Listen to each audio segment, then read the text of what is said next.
Olá, este é o Cimesp no podcast, seja muito bem-vindo, muito bem-vinda. Eu sou a Cris Sanches. E eu sou a Valéria Spers. E hoje a gente recebe aqui para um bate-papo o diretor do Senai em Piracicaba, professor Ofi Figueiredo Júnior. Muito bom receber você aqui, Ofi. Nossa, o prazer é nosso, eu agradeço o convite a você, Cris, Valéria. É um prazer enorme estar conversando com você e com a audiência. Obrigada por estar aqui. Obrigada mesmo. Bom, não tem outro assunto para a gente falar com você, a não ser aquele que você domina como ninguém, que é formação, capacitação de profissionais, né? Especialmente para a nossa indústria. Essa é a missão do Senai há décadas. Você está à frente. Há quanto tempo você está à frente do Senai aqui em Piracicaba? Puxa vida. Vai ter que contar. Quanto tempo de Senai você tem? Eu já tenho mais de 35 anos de trabalho no Senai. São 30, para ser exato, 37 anos no Senai, atuando com educação. E fora do Senai também atuei mais cerca de uns 3 anos, né, em escolas técnicas do Estado. Bacana. E aqui você dirige 2 unidades. Eu queria começar a nossa conversa com uma pergunta básica, né? Qual tem sido o papel do Senai, Piracicaba especificamente, na formação de profissionais para a chamada indústria 4.0, né? E quais são as principais competências exigidas hoje pelo mercado? Muito bem. Então, você já falou, né? O Senai é a escola da indústria. Nós somos mantidos e administrados pela indústria. Muita gente acha, vocês são funcionários públicos? Não. Nós somos uma empresa privada mantida e administrada pela indústria. Ponto. O papel de formação de pessoas hoje é o grande desafio, na nossa opinião, trabalhando na educação. Não é? Pessoas têm que ter, nessas novas competências, flexibilidade, resiliência, tolerância, né? Gestão do tempo. E isso é muito difícil, principalmente quando a gente fala do jovem. Né? Nós, enquanto pais, enquanto família, estragamos um pouco os nossos filhos. Né? Nós o privamos da oportunidade de ouvir um não. Tem muitos especialistas, inclusive, que dizem que não pode falar não. Eu tenho um netinho de 2 anos e 3 meses, minha filha não fala não para ele. Eu falei para ela, você vai se arrepender.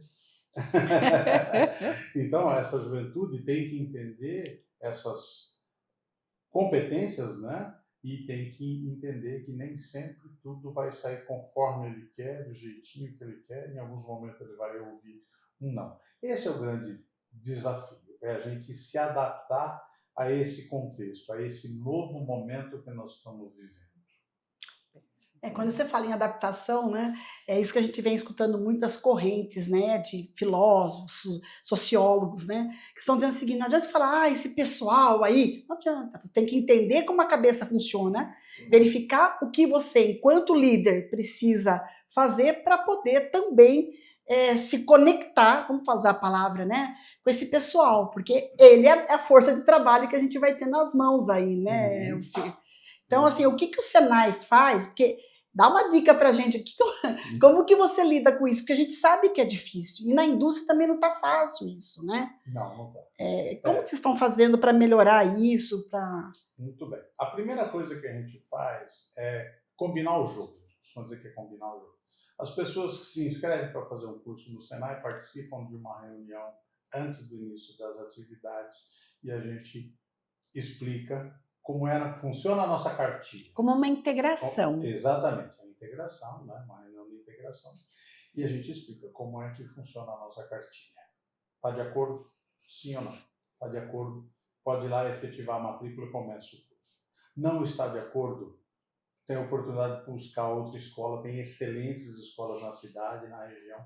Pode ir para outra escola, não tem problema nenhum. Que a regra está posta, a regra é esta, e a regra não vai mudar porque você não gostou da regra. É a questão do limite. De novo, colocando a questão, né, da família, a família deixou de impor limite para os jovens, não falam não, com medo de frustrá-lo, né? E lá a gente sempre fala, pai, mãe, quando é aluno menor, a gente pede para que algum dos responsáveis vá junto. Né? E diga, aqui funciona assim. Você concorda que a regra vai ser essa? Está de acordo? Por exemplo, os últimos 15 minutos, limpeza. A organização vai varrer chão, vai limpar a máquina, vai recolher o lixo. Em casa ele não faz isso. Mas aqui é o mundo corporativo. Na indústria também tem isso. Tem manutenção na máquina, tem a limpeza da máquina, tem a organização do seu ambiente, né? Sujou, limpou, acendeu, apagou, abriu, fechou. E é isso que a gente faz. E pensando na questão dos cursos, os cursos sempre têm que estar muito alinhados com o mercado. Então, nós temos o que a gente chama de engenharia pedagógica. Como é que funciona essa engenharia pedagógica? Primeiro, eu vou no mercado e verifico o que é que o mercado está demandando. Ou, melhor ainda, muitas vezes eu levo essa demanda para o mercado, porque a gente percebe, Piracicaba, vai vir uma fábrica nova, vai demandar uma determinada profissão, como está chegando agora aí uma nova empresa lá. Estamparia, né? Então, olha, vamos precisar desse profissional na cidade, então temos que formar. Então, vou para o mercado e olho. Aí volto para dentro de casa e olho, eu brinco, né? Então, tem alguma coisa na prateleira que atende essa demanda, sim ou não? Se eu não tenho, aciono as empresas que têm aquele tipo de profissional e a gente gera o que a gente chama de comitê técnico setorial. Chamo as empresas para que, junto com os meus docentes, desenhem esse curso, façam o conteúdo, definam as estratégias, os instrumentos, as máquinas que são necessárias para aquele curso. Aí, de novo, olho para o meu pessoal. Tem gente capacitada para desenvolver isso, sim ou não? Se eu não tenho, é possível treinar? Se não é possível treinar, tem que contratar. Né? Aí eu olho para a questão da minha infraestrutura. Tenho infraestrutura adaptada para isso, sim ou não? Se eu não tenho, eu vou verificar. Tem como compor parceria com alguma empresa daqui da cidade? Tem ociosidade em alguma outra escola que eu possa deslocar, ainda que momentaneamente, o equipamento de lá para cá? Né? E aí põe para rodar.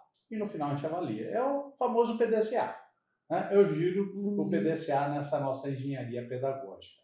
E aliado a isso, nesse girar o PDCA, nós temos uma coisa que nós denominamos lá de fábrica de cursos. Então, para cada área tecnológica, periodicamente a gente reúne as pessoas para reavaliar. Pô, o conteúdo desse curso continua atual, sim ou não? Nesse exato momento, eu estou com 3 docentes fora da escola, visitando empresas e fazendo esse cheque. Ó, tem pessoas do Senai aqui? Tem, legal. Que curso que ele fez? Soldador, e aí? Ele chegou aqui, bom, tinha alguma deficiência? Que deficiência que ele tinha? A gente olha para o plano de curso. É uma deficiência pontual ou é uma deficiência sistêmica? Então, se é sistêmica, chama o comitê de novo, gente, vamos ter que redesenhar, porque cometemos uma falha. Tem um conteúdo aqui que devia ter sido dado, não está sendo dado, precisamos corrigir. Desta forma, e isso a gente faz sistematicamente. Cursos da área de TI, no mínimo a cada 6 meses a gente se reúne. Curso da área da mecânica, às vezes 1 ano, 1 ano e meio, porque é uma coisa mais perene. Algumas coisas mudam mais rápido, outras, né, com o tempo de mudança é menor. É dessa forma que a gente trabalha, né, com conteúdo, alinhamento do conteúdo, a adaptação das metodologias. A gente há pouco conversava sobre a IA. Antes eu falava para o aluno, ó, pesquise esse tema e me apresente um trabalho, né, lá na faculdade, 5 laudas, 8 laudas, sei lá o quanto, e ficava lendo, corrigindo papel, blá, blá, blá. Hoje eu falo para o aluno, ó, pesquise esse assunto e me apresente ao dia. Se ele usar o chat GPT ou qualquer outra IA para gerar o material, não tem problema. Vai ter que apresentar mesmo? Ele vai ter que ler, vai ter que interpretar, e aí eu estou exercitando novas capacidades.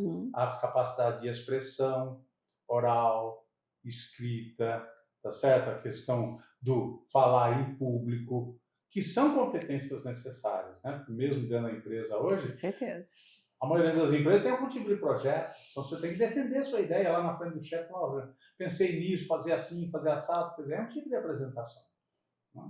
Então as estratégias também têm que ir se diversificando. Hoje a gente já utiliza a IA para planejar, a IA para avaliar, né? a IA para monitoramento de resultados, quer seja em relação ao desempenho de alunos, quer seja em relação às questões de manutenção de máquinas, por exemplo, né? Para me dar predição. Então, essas são algumas das Deixa estratégias. Deixa eu aproveitar, porque eu tive a oportunidade de acompanhar aqueles desafios que vocês fazem, que as empresas vão lá, colocam um desafio e vocês criam umas equipes para poder, inclusive achei muito legal, porque são Muito equipes legal isso, né? multidisciplinares, né? Vem de vários cursos. O que como você percebe esses alunos que participam desses desafios, o tipo de evolução que ele tem? E o que isso acaba municiando os cursos do Senai. Pois bem. Bom, esse, em primeiro lugar, é uma estratégia que trabalha uma outra competência, que é a criatividade, a inovação, a criatividade. É o chamado desafio de ideias. Né? Esse desafio de ideias são grupos de 5 alunos, todos eles multissetoriais, então um da solda, um da elétrica, um da automotiva, um da qualidade, um da mecânica de manutenção, se juntam para pensar na solução de um problema concreto de uma indústria. Primeiro, é desafiador, é motivador, né? E ele tem que utilizar, lógico que antes ele é preparado com essas metodologias já ágeis que a gente comenta o tempo todo aí, né, para saber fazer, inclusive, as perguntas. Chega na sexta-feira, na hora de apresentar aquele protótipo de baixa resolução para o cliente, às vezes fala, mas eu não sabia disso. Mas por que o outro grupo sabia? Porque fez a pergunta certa. Quem pergunta errado, tem a resposta errada. ChatGPT também é assim. Se você não souber fazer a pergunta, a resposta não é boa. Ele não te entrega, é isso mesmo, é verdade. Isso mesmo. É verdade, é verdade. E além disso, a gente também motiva com outras participações. Em 2023, um grupo de alunos nossos ficou em terceiro lugar no Grand Prix de Inovação, que é mais ou menos na mesma linha de raciocínio, só que ele é virtual. Tá? Nossos alunos ficaram em terceiro lugar no Brasil, nesse Grand Prix de Inovação, propondo uma solução integrada para uma grande empresa do setor automobilístico. O ano passado, ficamos em segundo lugar. Né? E esses alunos, eles se transformam sobremaneira. Tá? E isso é muito interessante porque o comentário deles ajuda a motivar outros. Tá? E sempre a gente está fazendo assim. Esses trabalhos, eu não consigo disponibilizar o desafio de ideias para todos os alunos da escola. Então a gente faz uma pré-seleção. Tá certo? E vai sempre nessa pré-seleção, eu vou pegando os mais novatos e colocando para assistir. Como se fosse um aquário. Né? Então, os meus peixinhos bonitinhos ali, fazendo uma dança legalzinha, os outros vendo como é que faz para, ano que vem você ter essa oportunidade. Tá? Para gerar essa questão da motivação. E isso é fantástico, como você bem presenciou lá, os resultados são... É porque é na prática, né? Apesar que o Senai todo é voltado para a questão da prática, Entre né? 60% e 70% das atividades dos nossos cursos são práticas. Né? Porque a gente entende que o melhor jeito é aprender a fazer fazendo. Né? Então, a gente tem lá, dentro da nossa metodologia Senai de Educação Profissional, tem o método de instrução individualizado. Então, tem lá o estudo da tarefa, o professor dá uma atividade, estude. Aí ele faz a demonstração para o aluno. A resolução desse exercício ou a execução dessa peça é dessa forma. Entendeu? Aí o aluno executa e a gente avalia. E todo o processo de avaliação nosso, ele é com critérios conhecidos por parte do aluno. Então o aluno sabe, olha, vai fazer essa peça, ele sabe quais serão os requisitos de avaliação dessa peça. Então o aluno, quando vai entregar a peça, o professor pergunta, que nota que você vai tirar? Professor, eu vou tirar 75. Por quê? Porque eu perdi esse critério, eu perdi esse aqui, eu acho que não está muito bom. Então nós já tem noção, inclusive, da nota dele, porque todos os critérios estão definidos. Você vai ser avaliado em relação a isso, em relação a isso, em relação a isso. E, inclusive, muitas das vezes, até os requisitos comportamentais, as soft skills envolvidas, estão avaliadas. Então, vamos pegar aqui um copo d'água. Um aluno que bebe um copo d'água durante a operação. E se ele colocar esse copo d'água em cima da máquina, ele já está perdendo ponto. Porque ele colocou o copo no local de risco. A vibração da máquina, esse copo pode derrubar, cair no chão, ou pode cair dentro da máquina. Então, tanto as hards como as soft são já estabelecidas a priori, eles são conhecedores desses critérios. Me fala então sobre a parceria do Senai com as empresas, né? Principalmente as empresas que fazem parte aqui do setor produtivo, que fazem parte do Cinesp. Então, eu queria saber se você tem assim, desafios, né, para lidar com essas empresas, quais são as tendências, que tipo de curso você vai desenvolver, quais são as previsões para 2025? Legal. Bom, para tentar sempre estar bem informado, tentando já antecipar essas demandas, né? Como você bem falou, nós procuramos nos envolver nos principais conselhos do município. Então, a gente faz parte do Conselho Municipal de Desenvolvimento Industrial e Comercial, do Conselho Municipal de Ciência, Tecnologia e Inovação, da Comissão de Trabalho, Emprego e Renda. Constantemente a gente se reúne com os secretários, articulações com o CIESP, com o CIMESP, com o Sindicato dos Trabalhadores, porque não adianta conversar só com o patrão, também tem que conversar com o empregado, né? E sempre deixando claro o seguinte, olha, nós somos parceiros de vocês. Então, vocês precisam nos sinalizar a sua intenção futura, tá? Porque formação de gente leva tempo.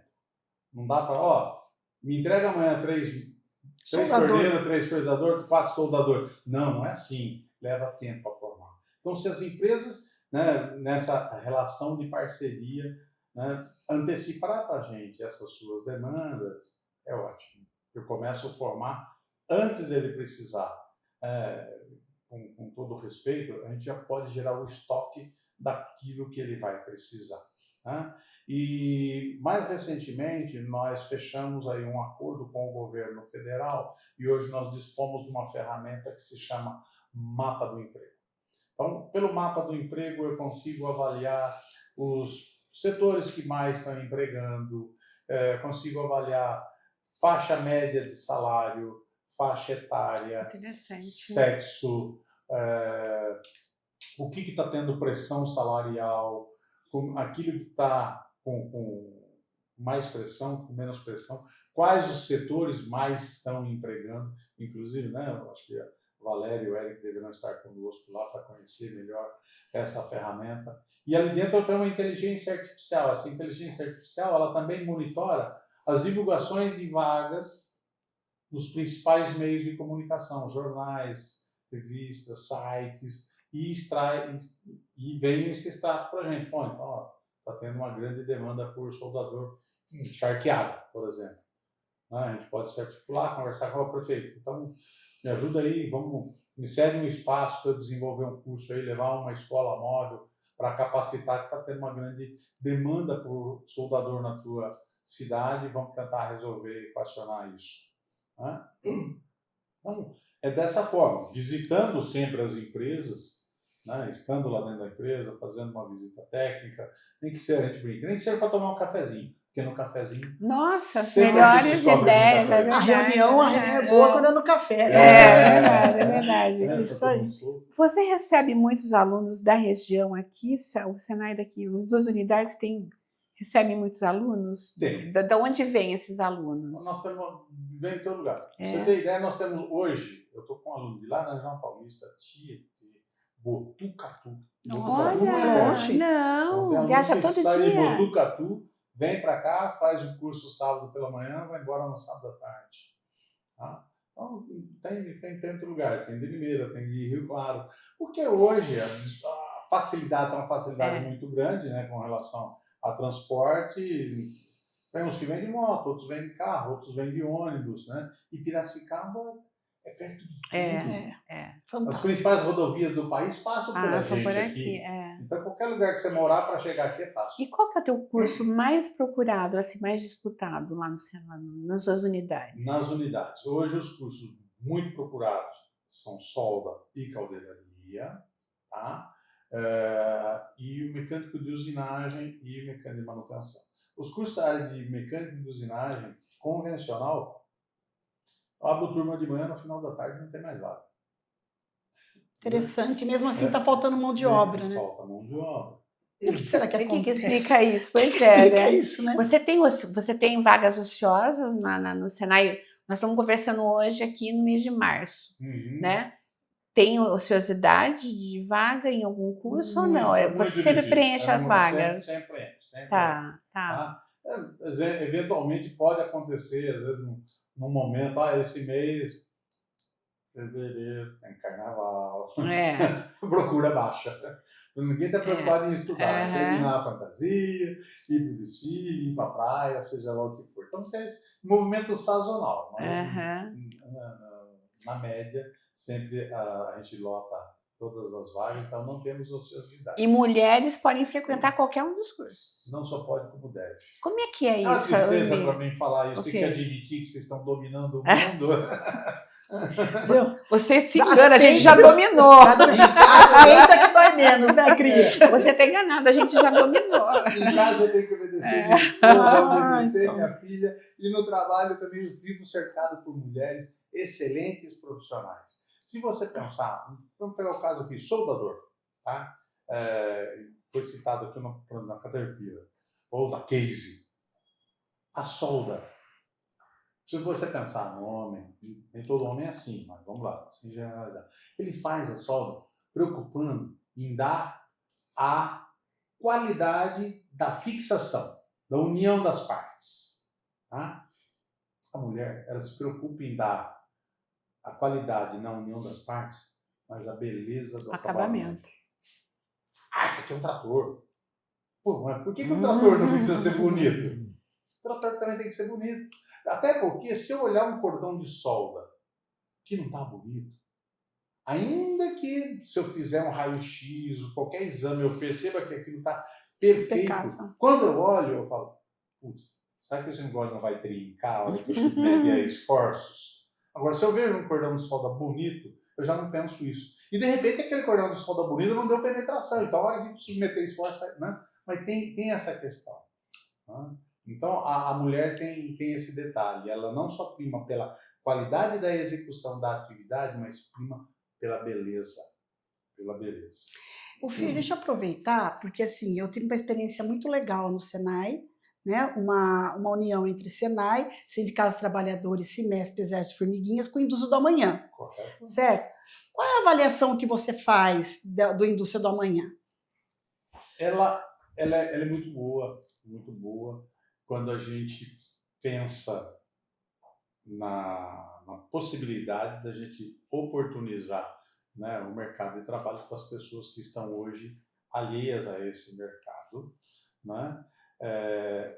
Nos juntamos aí um conjunto de entidades, de pessoas muito bem intencionadas, mas a gente também precisa trabalhar o outro lado, não só o do jovem, mas, de novo, o da família. Essas famílias precisam insistir com o aluno. Muitas vezes pai e mãe estão incentivando o filho a faltar. Aí hoje não, você está cansadinho, fica em casa mesmo. Não é assim. Não é assim. Então, o que eu quero dizer com isso? Esse trabalho que a gente faz, não pode, a gente tem que deixar de pensar só nestas pessoas que vão se beneficiar diretamente pela atividade, pelo curso. A gente tem que também conversar com as famílias, para que essas famílias também sejam parceiras. Elas têm que incentivar, que motivar, não desmotivar. Né? Não vai hoje não, vai lá, o fulano está precisando de alguma coisa, vai lá que você precisa ganhar uns trocados. Às vezes ele ganha uns trocados, perde a capacitação e deixa de ter uma oportunidade ali na frente de ganhar muito mais do que trocados. Muito mais que trocados. Né? E já tem o jovem hoje que ele tem uma perspectiva diferente da nossa. Eu brinco sempre, né? Quando eu comecei a trabalhar, eu ficava sonhando, nossa, quero trabalhar, ganhar dinheiro, comprar uma casa, um carro, daqui 35 anos me aposentar pelo INSS. Hoje em dia. Vamos pegar lá a Vitória, lá, os seus filhos. Você precisa contribuir para uma previdência. Que isso, está longe. Eles não pensam nessa questão de criar um fundo para uma aposentadoria. Né? Isso para eles é uma realidade que ainda não chegou. Né? Esse jovem, né, a tal da geração Z, o longo prazo para eles é Curtíssimo prazo para nós é diferente. 2, 3 anos. Se eles ficarem 2, 3 anos no mesmo lugar, já começa a dar ojeriza. Não, nossa, precisamos mudar.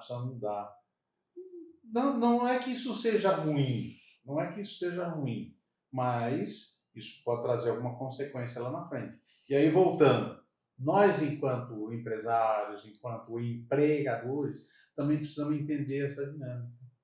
Né?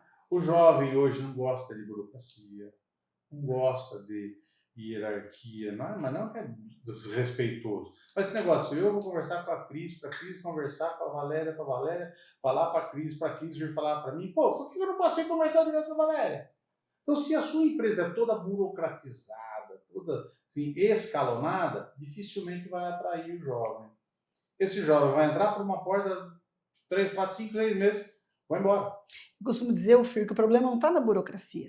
Está nos exageros burocráticos, na disfunção. Porque a burocracia foi estabelecida para criar uma impessoalidade, aquela coisa toda. O grande problema é que começa um exagero, né, de controles, que acaba desmotivando qualquer um, né? Eu penso que a gente, né, como sêniores, a gente acaba olhando com um olhar crítico, mas muita coisa, muitos dos valores e da postura dessa geração Z nos ensinam muito em algumas, né? E eles, por exemplo, eu li, você vai confirmar isso para mim, se é isso mesmo, que eles gostam do feedback. Quando você falou, quando eles chegam, a gente põe a regra que é essa, é você estar deixando claro como é que as coisas funcionam. E muitas vezes isso não acontece. Isso é uma coisa básica da comunicação e é uma falha na maioria das vezes nas empresas, falha nas instituições, porque a regra não é colocada de forma clara, né?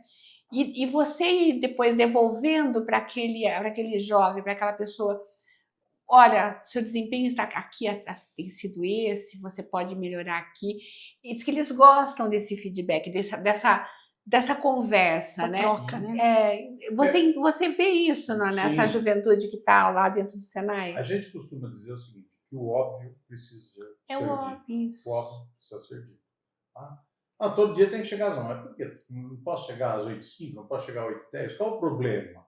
Então, tem que explicar corretamente. Por que não pode chegar às 8h05, às 8h10, às 8h15? Tá? É às 8. Ou, por outro lado, de repente até parar e pensar. E se ele chegar às 8h05 e for embora às 5h05? Por que todo mundo precisa entrar às 8 e sair às 5? Mas aí eu tenho uma questão do ônibus. Então não dá para ter um ônibus às 5, às 5h05, 5h10, 5h15. De novo, a regra está estabelecida. Não dá para flexibilizar, porque são 8 horas de trabalho. Se você entrar às 8h10, você vai ter 6, 5 e 10. 6, 5 e 10 não vai ter ônibus. Então como é que você vai embora? É uma coisa simples, mas precisa ser explicada. Será que ele não sabe que depois das 5 e 10 não? O óbvio precisa ser dito. O óbvio precisa ser dito. Agora, eu acho que é legal, se me permite, né, Cris? Quais são as perspectivas que você tem, principalmente com o futuro dos profissionais do Brasil, e como o Senai pode ajudar e contribuir com isso? Muito bem. A grande questão, nós hoje, lá no Senai, como eu falei aqui vários momentos da inteligência artificial, nós estamos desenvolvendo um programa para trabalhar a cadeia da educação em torno do uso da IA. Porque a IA, você pode chegar, compra uma IA, põe na fábrica e beleza. Não, mas tem todo um preparo. Tem que saber fazer prompt, né? Tem que saber escrever prompt. O cara que não sabe pedir não vai conseguir nada com a IA, né? Então, é fazer todo esse preparo para o uso da IA. E isso está gerando um rol de novas profissões que nós já estamos buscando. Por exemplo, no Senai, hoje nós temos equipes trabalhando com cibersegurança. Não só damos cursos de cibersegurança, como temos equipes contratadas pelas empresas para atuar na cibersegurança, para testar fragilidades dos seus sistemas, né? Desenvolvedores para IA, que são novas profissões. E falando de novo na IA, quem é que deixa a IA inteligente? Somos é uma nós. nova profissão. É um alimentador. Eu tenho que ter uma pessoa, eu não sei qual, ainda não tem nenhum nome definido, mas já existem pessoas hoje que fazem a alimentação dessa inteligência artificial. E, por outro lado, eu tenho que ter uma outra pessoa que valida a resposta dessa IA. Que alguém alimenta, alguém faz uma pergunta, ela dá uma resposta. Alguém precisa avaliar essa resposta. Está coerente, sim ou não?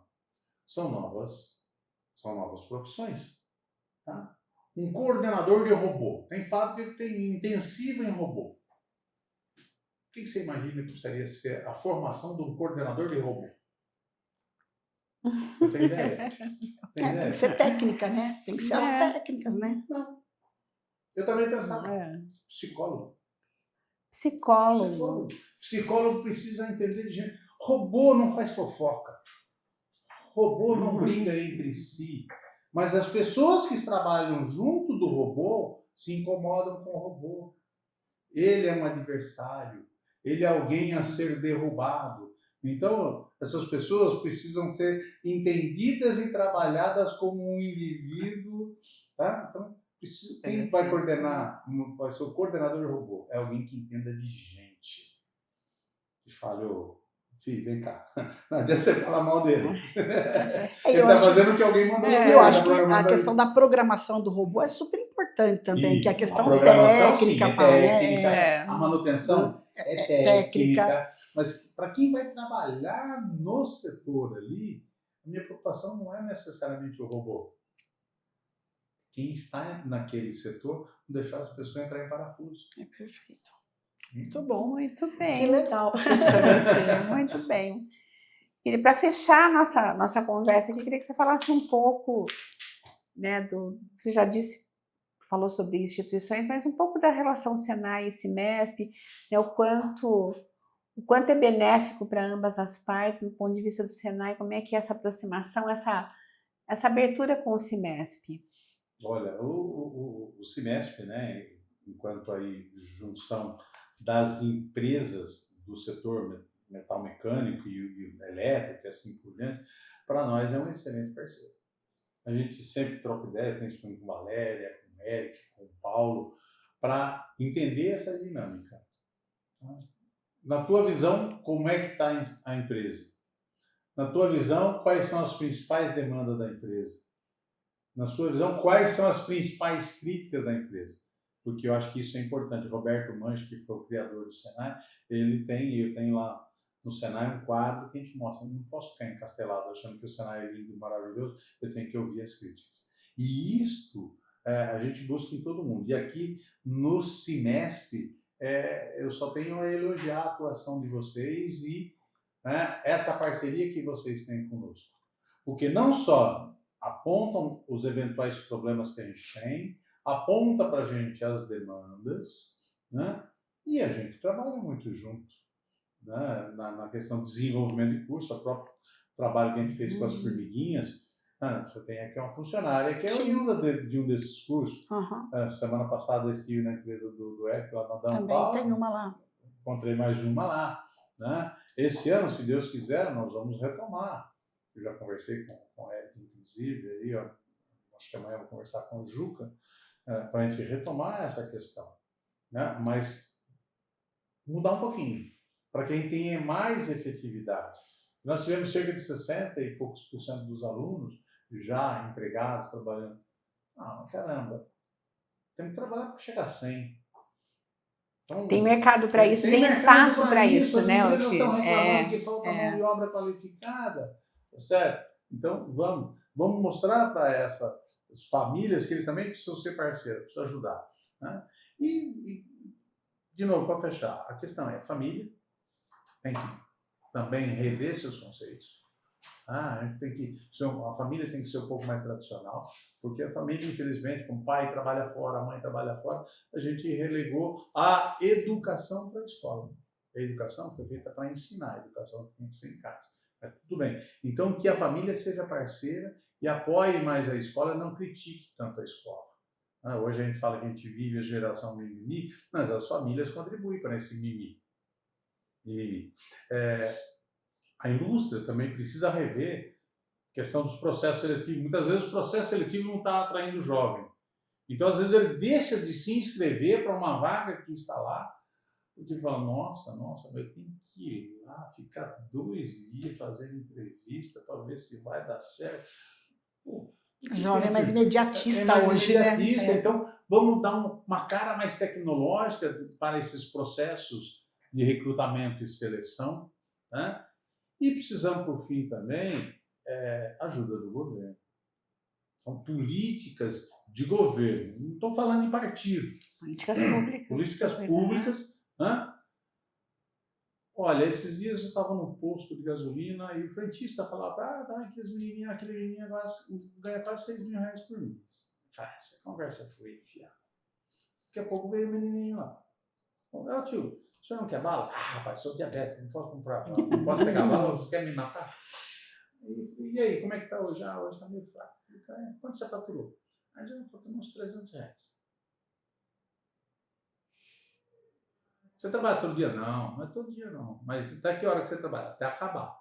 Eu pego uma quantidade de manhã e tenho que trabalhar até acabar. Nem é trabalho.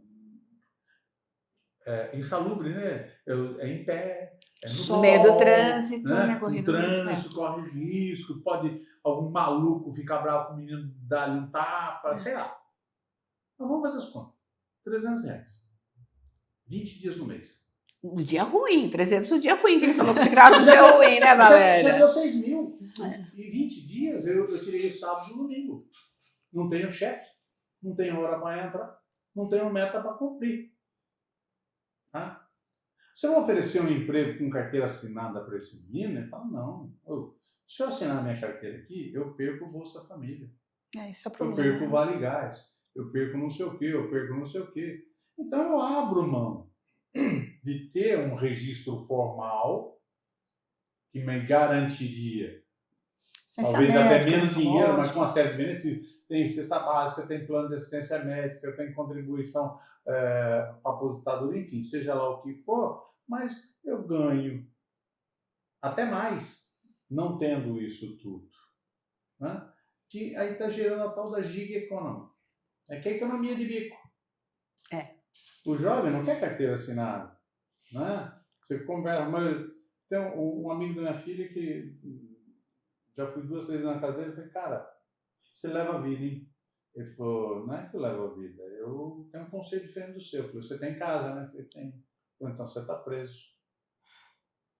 Eu moro 2 anos numa chácara, 2 anos num apartamento, 2 anos numa casa com piscina, 2 anos numa casa com quintal. Certo? É essa volatilidade que a gente precisa entender na vida do jovem. Ele não quer carro, ele anda de Uber. Não quer carteira assinada. Então, carteira assinada não é atrativo. E aí, de novo, políticas públicas. Né? Inclusive, nessa nova relação, usando o jargão popular, né? Patrão e empregado. Essa relação também tem que ser revista. A legislação tem que mudar, possibilitar novas formas de contrato, novas formas de trabalho. Porque senão vai ficar uma guerra. O que eu ofereço não é o que o jovem quer. O mundo mudou muito rápido, de forma muito profunda, e as regras continuam sendo as mesmas, né? O mundo era avulso, acabou, agora o mundo é bunny. É isso aí.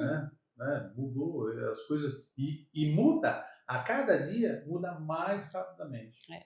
Então, ou a gente se adapta, porque o sucesso que nos trouxe até aqui não nos garante nada daqui para frente. Não mesmo. A gente precisa mudar.